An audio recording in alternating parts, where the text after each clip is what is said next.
Welcome to this edition of ALN Thursday at 3.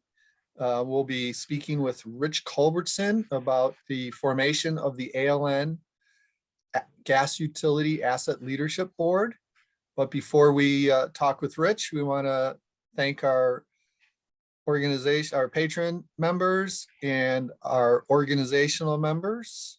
Without them, we would not be able to bring these programs or the many programs that we're having in March, which include next week's continuation of the ALN Municipal Asset Leadership web series.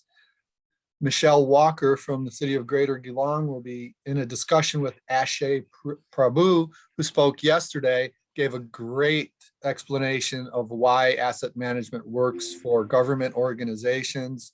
We'll have that recording up. You should check that out. And then Michelle will also be on a panel in our Sustainable Value Creation from Infrastructure Asset Leadership program. And we're just really happy to have the support from our organizational members to provide these excellent programs. So Rich has been a guest before. He is a ALN board member and he is a ALN Senior Fellow. He's on the TC 251 committee that wrote the first ISO 55000 document. He's helping rewrite it. And he has presented before on gas utilities and how his encounter with gas utilities has helped him identify dubious asset management practices that are prevalent throughout the gas utility industry. And today we're going to be talking about the response from a pension investment group that, well, I'll let Rich tell us about that. Rich, what's going on in the world of gas utilities and their mistakes and how they're paying for it? Eventually, we'll get to how they can improve their dubious situation with asset management, but let's talk about the problems first. Well, gas utilities, the whole utilities type structure, the public utility structure is old, probably close to 100 years old and such. Certain cases that came about though, you know, like the certain gas acts and that sort of thing that tried to shape the whole thing of Public Utilities Commission. And each state, for the most part, has a Public Utilities Commission. And for the most part, they're independent, except when you get to interstate commerce and such, then the FERC takes over with some of that. Federal Energy Regulatory Commission. Thank you. Yeah. And one thing I didn't know about utility accounting, it's different than GAAP accounting. And it's different from government accounting. And it's different from other types of accounting that you normally see. This is an older type of accounting. It's a FERC accounting. And if you're interested, you could actually find it in something like 18 USC, regulatory portion 1201. Because all through that how to do that. Rich is an encyclopedia of information, and I've got to help him focus on what's important. And so, because of the age of the regulations of the utilities, they're operating in old processes, and that has led to death and destruction of property. And particularly in this case, we're talking about in NiSource in Massachusetts, where an explosion resulted in one person dying, many injuries, and 30,000, 6 buildings burning down, and 30,000 people having to be relocated. And the court case, this is all Rich has taught me this, the court case resolving that had the gas utilities say they were at fault. What is the term they used, Rich? Well, what it is that there's certain legal requirements based upon. No, what is the term? What is the term they said that they were at fault? They breach of fiduciary responsibilities. Okay, so they admitted that in the settlement. And once they admitted that in court pleadings once they were charged with crimes, federal crimes, a Okay. violation of the Pipeline Safety Act. Okay, Then once the utility got involved in admitting the committing of a crime, then their parent, which was NiSource, also got involved and eventually had to sign a deferred prosecution agreement. And so that particular company now is still under probation. okay. And because they admitted that they made mistakes and did not manage their assets properly, the Police and Firemen's Union Pension Fund has brought a case against them for the damages that they incurred because their investment in NiSource dramatically dropped. Yeah, what happened after those fires and explosions happened in Massachusetts? Columbia Gas of Massachusetts was charged with crimes. They admitted those crimes, and also they spent like $1 billion in spending to try to restore the damage that occurred up in Massachusetts. And so what happened is that you had the city of Detroit Police and Fire Retirement System. They filed suit against them, against not normally the company itself, but their board of directors, their audit committee, the chairman of the board. And they said it was the responsibility of the chairman of the board and the audit committee to make sure those companies had proper internal controls to do effective, efficient operations, reliable reporting, and compliance laws, regulations. And that's where they fell down. They did not comply that they were supposed to have done as a fiduciary obligation of the board that all the board members have. And so since they didn't do that, here's what the suit wants. It says, well, we want all the money back. Any money you ever received from NiSource as being a board member, whether it be stocks or whether it be financial things or anything you had to gain, they're asking the court to claw back all those proceeds. And usually you use that to learn their term of claw back, as you'll see in the Securities Exchange Commission, and usually not a good word. No. And so recently, though, you had the CEO within the last month resign and retired at 59. You also had a long-term board member decide that she wanted to also retire at this point. So there's a lot of things out there at this point that puts a lot of risk to those individuals.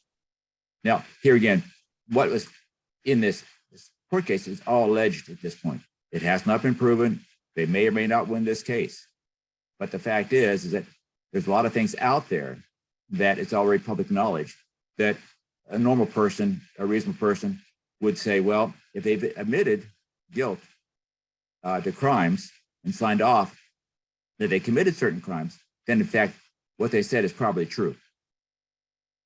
And so, so in this particular case, it's called like a derivative court case, which means that the complainants are going after them, the board, directly.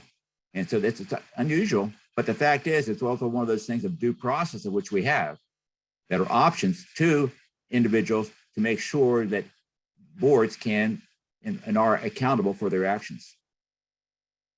So this is a new flag. Now, many people know that the first entity in the US to be certified to ISO 55000 was Pacific Gas and Electric, who used a 55001 certification as a way to show their stakeholders that they were improving after there was a fatal gas explosion in Northern California. And then we know that the electric side of Pacific Gas and Electric did not follow ISO 55001, and that put the organization into bankruptcy.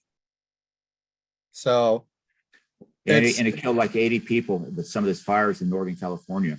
And there's a very good article called Wired to Fail. It's in the Wall Street Journal about that time. That's a very good article to read to understand what happened.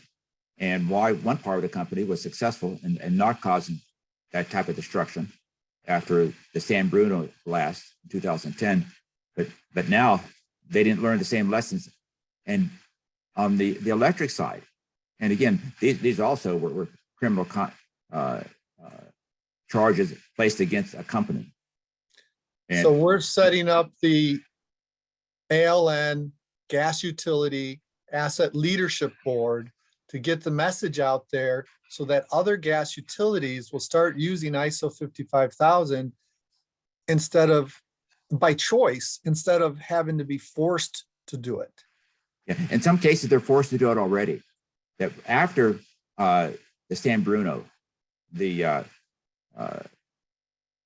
another standards organization established another standard. It's 1173, API 1173, that include references to ISO 55000. They also references ISO 9000. And so that's what PG&E went to, are those two particular standards. And now you have most of the utilities, gas utilities, are required to acquire and use American Petroleum Institute 1173. And again, that standard references ISO 55000, 55001, 55002. And so that was an indication to all those utilities, get on board with standards.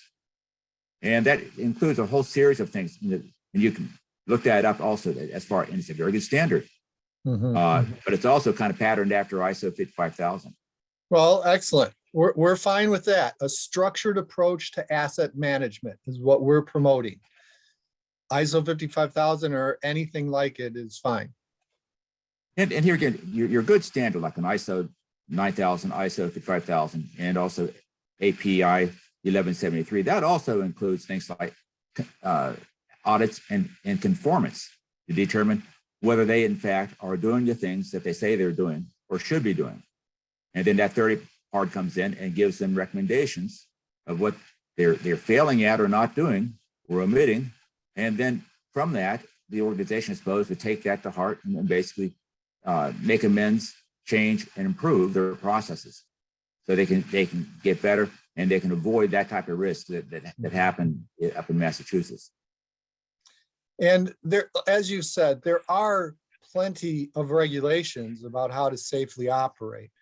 Part of the problem is there's so many that it becomes confusing, but that's why we advocate a structured approach to asset management, which allows you to use something like ISO 55001 to start guiding the use of all of your standards, regulations, best practices, processes.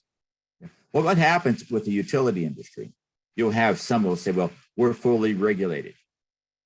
Well, the state of Pennsylvania, for example, the Public Utilities Commission has 7,000 utilities of which are supposed to be regulated. They only have about 500 people to do it.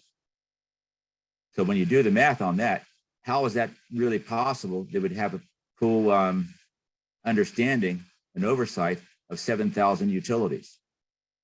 Therefore, they have little time to do any sort of micromanagement of utilities. And so what's happened in a lot of cases that the utility commissions have fallen away from doing things that you would normally do. You know, that such things as audits. You know, that there's historically, you know, there's been what's considered to be the Deming wheel. Plan, do, check, act. And you see that in a lot of standards. And so when you have a wheel that is missing a few pieces of that plan, do, check, act, it's a real bumpy ride. Well, they didn't do much checking. They didn't do much acting, but they did do planning and they spent a lot of money. Unfortunately, though, is that without the checks and balances that are normally supposed to be within our institutions, they were not there. As a result, bad things happen. Mike's putting on the screen right now my first chart, and also my last chart. That's the one that I wanted to put on. Okay, well, You learned, you corrected your actions, so that's Yeah, fine. no, yeah, I haven't learned anyway. I should have given this to Kevin and let the technical Yeah, we planned and director. you did, and you acted, so you corrected it. Yeah. Which So, again, that applies to a lot of things. And so you can create this wheel in a number of areas. You know that this one is the the ISO compliance management wheel, and you can go through that wheel and you can fill in the blanks of what should occur, and you'll probably get there.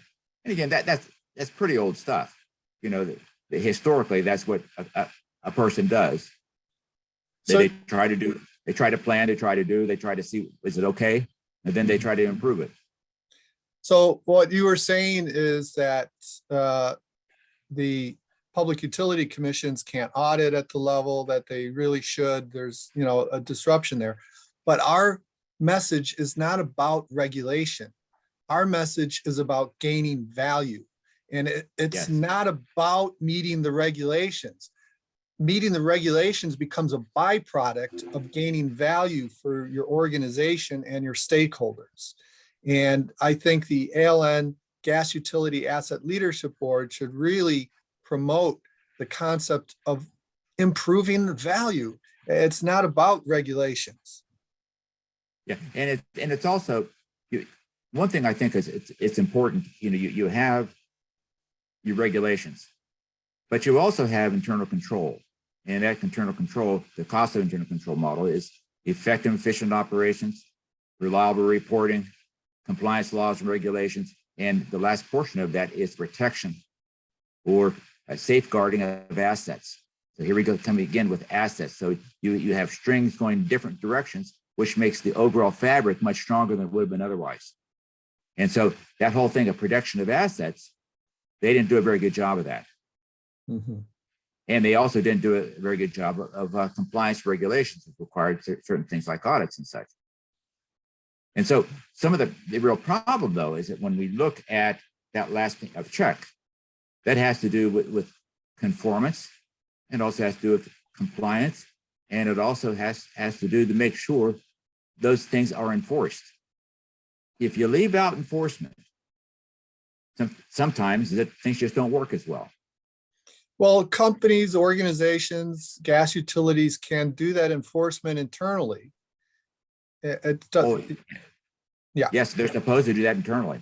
Yeah. But if that is a weak system, and what happens in the culture becomes, we'll see what we can get away with because of lack of it. Nobody's looking, then those things deteriorate. And the CEO resigns. So I know you're in communication with the lawyers for the firemen and policemen pension fund. Can you say anything about that? Or well, of course, what they want to prove their case, that what they accuse them of doing, they in fact have done. From what I've read, like their 130-page document, they're on the right track. Okay. I think my understanding and their understanding are parallel. One thing I didn't know, for example, what they wrote is that, like the company up in Massachusetts, they had an overseer that was supposed to make sure they did what they were promising to do, and that overseer wrote like 3 reports. Internal overseer? Yeah, they were internal. No, they were external. Okay. And each of those reports, my reading, it was negative. Said they were good slogans, but very poor at action. So in the case, what would have helped them, it was this API 1173, and it was published in 2015, just like right after ISO 55000. And even though they participated, they didn't install it within their operations. They knew it, what they should be doing, but they just didn't do it. And so again, it puts those folks at risk. They're supposed to provide the tone at the top for the rest of the organization. So the rest of the organization goes along with it. And perhaps they did show the wrong tone at the top. You can ignore it, or this stuff will pass, and we'll get over it. I don't know, but the fact is, it was not good. Mm-hmm. And while there's plenty that we can show in terms of the negative impact of not adhering to ISO 55000, the $1 billion in restitution, basically, they had to pay, losing your CEO and board members and being sued by police and firemen. Oh my goodness, if you're being sued by the police and firemen, you are really bad. It's not about that. It's about increasing the value from your assets. I guess it is about avoiding losing $1 billion. That's Sure. bottom line. Well, one of the things that I've always tried to take a look at with ISO 55000, an asset's an item, thing, or entity.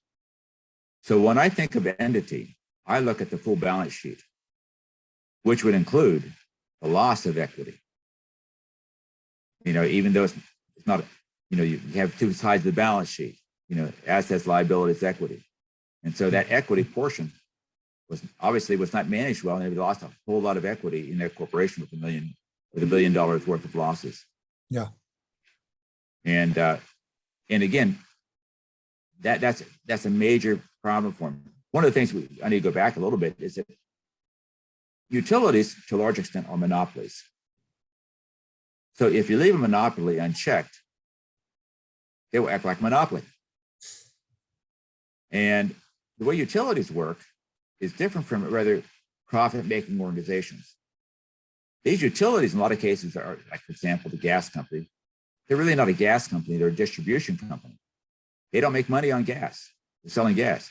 They make money on the infrastructure they have to deliver gas. That's why they're called a distribution company, an operator. And so to make money with them, you have to spend money. So the object in a lot of those cases are, in fact, to spend money. So when money is spent unchecked, of course, gas rates go up. But when that's unchecked, then everyone gets harmed. The focus is on the wrong things, not safety, but in fact, spending of money. What's the rate for NiSource companies compared to other gas utility companies? They're much higher. The one in Pennsylvania, for example, it has other sister companies in the area. It was 2.7 times that of Indiana, and it was 2.6 times that of Ohio. Again, neighboring states. And of course, one of the problems with that, of course, is that utilities are also subject to grants and the regulations with grants. And with those, what's allowable cost is supposed to be compared to what, in fact, is the same product in the neighborhood. So they're way above their neighbors. Yeah. And also they're also way above other utilities in Pennsylvania.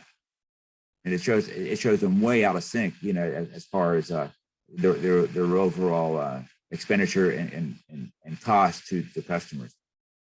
I mean, like double or so here in Pennsylvania, for other closest competitors.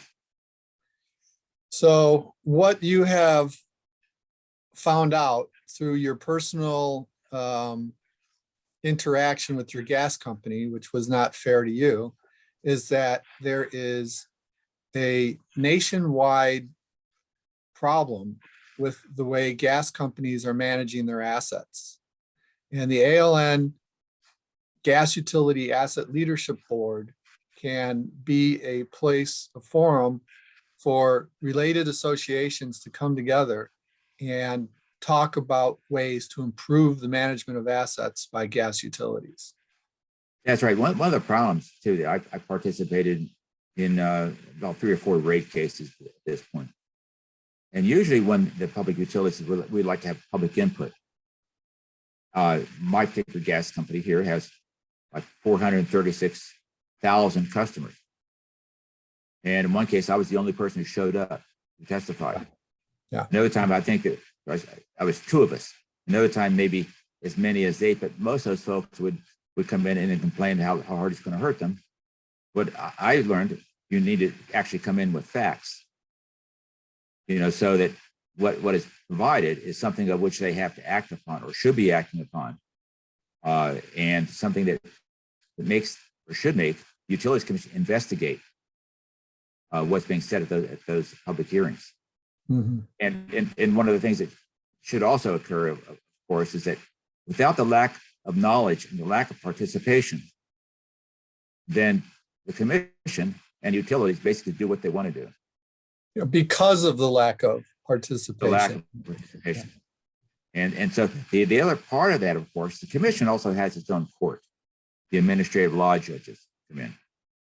And normally what we think is that judges are supposed to be independent, but the law judges are hired by the PUC, they're retained by the PUC, they're assigned by the PUC and things like that. So there's not the same type of independence that exists in our normal system. And that's also a weakness of having the PUC have its own court, because the fact is that it may be complicated, but it's also fundamentally flawed by the lack of independence of judges.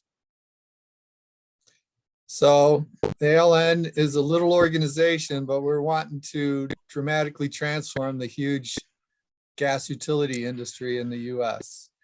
Not for our own benefit, but for the benefit of all. Absolutely. For example, if you even go to PUC court, the PUC court does not have the authority to award anybody individual damages.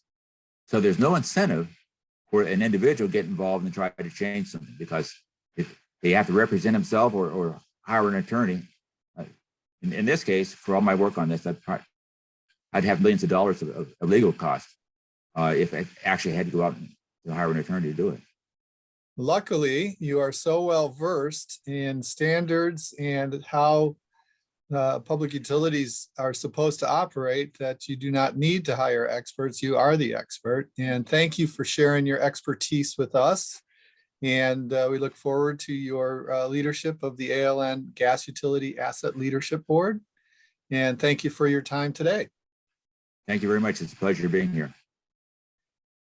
So before we leave, I'd like to once again thank our patron members, Definitive Logic, ABS Quality Evaluations, ABS Group, and the Onuma System, and our organizational members, which are growing. And I got to tell you, we are so fortunate to have top-notch people involved in the Asset Leadership Network. Everyone is really pleasure to work with, and just thanks. And thank you for all attending today, and keep an eye on our schedule. We've got some really good programs coming up, and we hope you have a chance to learn from them. Thanks.